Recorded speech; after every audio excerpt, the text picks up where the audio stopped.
I should have never gone that night. When I got the invitation, I thought it was just family wanting to reconnect. But what I stepped into was something else entirely, something that wasn't human. It was a cold October evening when I received a letter. Yes, a letter in 2025. The paper was old, yellowed around the edges, with my name written in neat, cursive handwriting.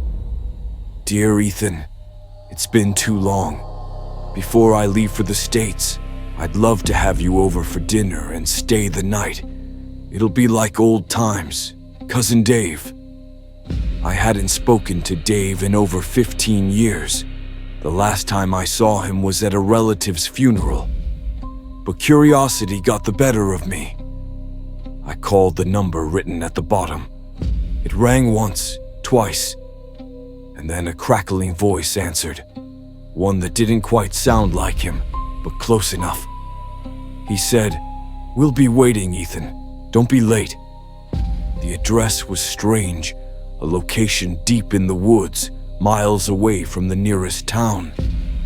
My GPS blinked uncertainly the entire drive, sometimes showing a road where there wasn't one. By the time I reached, it was past 9 p.m. A fog had settled thick and heavy, and I could barely see 10 feet ahead. Then, through the mist, I saw it. A large, old colonial house, its windows glowing faintly yellow. As I walked up, the wooden door opened by itself. Dave was there, so smiling, but stiff. His eyes looked tired, hollow even. Beside him stood his parents, my uncle and aunt, but something about them felt off. Their smiles didn't reach their eyes. Their hands were ice cold when they greeted me. During dinner, I noticed something strange. No one was eating.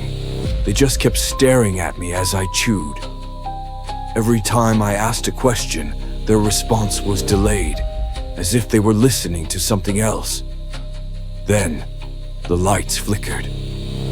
For a second, I saw their faces distort, mouths stretching unnaturally wide, eyes dark like oil. When the light came back, everything was normal again. But my stomach had already turned cold. Later, Dave showed me to the guest room. The wallpaper was peeling, and the mirror across the bed was covered with a white sheet. When I asked about it, he said softly, "It's better that way." At around midnight, I heard a whisper, a woman's voice calling my name. I froze. It came from under the mirror's sheet. The whisper turned into a low, wet giggle. Against my better judgment, I pulled the sheet down and saw a reflection that wasn't mine. It was me, but my eyes were bleeding, and a shadow figure was standing behind me. When I turned around, nothing, just the empty room, except for faint bloody footprints leading to the door. Panicking, I went downstairs. The house was completely dark. The dining table was still set, but now there were fresh plates of food steaming hot. The chairs were all pulled out, as if waiting for someone. Then, a faint whisper. "We saved you a seat, Ethan." The same distorted family was sitting again, but this time their skin was gray, their eyes black pits.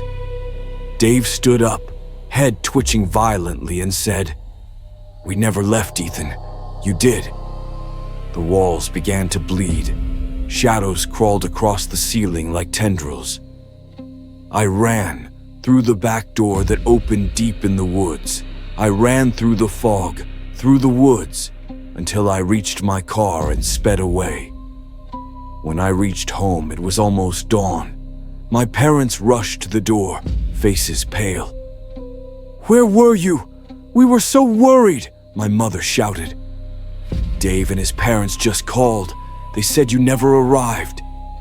My heart sank. I showed them the invitation letter, but the paper was blank now, just an empty sheet.